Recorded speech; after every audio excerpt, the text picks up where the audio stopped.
কেউ একজন দারুণ একটা কথা বলেছিলেন, যে জিনিসের আমাদের কোনো অধিকার নেই সেই জিনিসের ওপর আমাদের ভাগ বসানোর ইচ্ছা হয়, তখন শুরু হয় মহাভারত। কিন্তু কোনো জিনিসের ওপর অধিকার থাকা সত্ত্বেও ছেড়ে দিতে মনে হয়, তখন শুরু হয় রামায়ণ।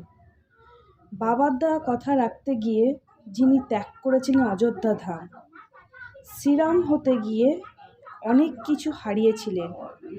আমাদের রঘুপতি রাঘব শ্রী রাজা রাম, রাজার মুকুট সিংহাসন সুখ যিনি ছেড়ে দিয়েছিলেন, তিনি আমাদের রাজা রাম। একটা প্রবাদ ছিল, রঘুকুল রীত সদা চলি আই,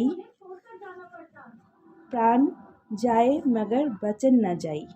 মানে পরিস্থিতি যতই খারাপ হোক না কেন, নিজের দেওয়া কথা কখনো খেলাপ করা উচিত নয়, নিজের কর্তব্য পালন করা উচিত। ওই যে কথায় আছে না, যা হয় ভালোর জন্যই হয়। মা কইকে যদি গদি না ছিনিয়ে নিতেন, হয়তো শ্রীরাম রাজা রাম হয়ে থেকে যেতেন। রামচন্দ্র বনবাসে গেলেন এবং ভগবান শ্রীরাম হয়ে ফিরে এলেন। রাবণ শ্রীরামের থেকে অনেক শক্তিশালী ছিলেন, টাকা পয়সা সোনা লঙ্কা। শুনেছিলাম রামচন্দ্রের থেকেও তিনি অনেক ধার্মিক ছিলেন, কিন্তু তাও তিনি রামচন্দ্রের কাছে হেরে গিয়েছিলেন। শ্রীরাম কোথায় সর্বশ্রেষ্ঠ ছিলেন? তার চরিত্রে। কথায় আছে, চরণ আমাদের মন্দির পর্যন্ত নিয়ে যায়, কিন্তু আচরণ আমাদের ভগবান পর্যন্ত নিয়ে যায়।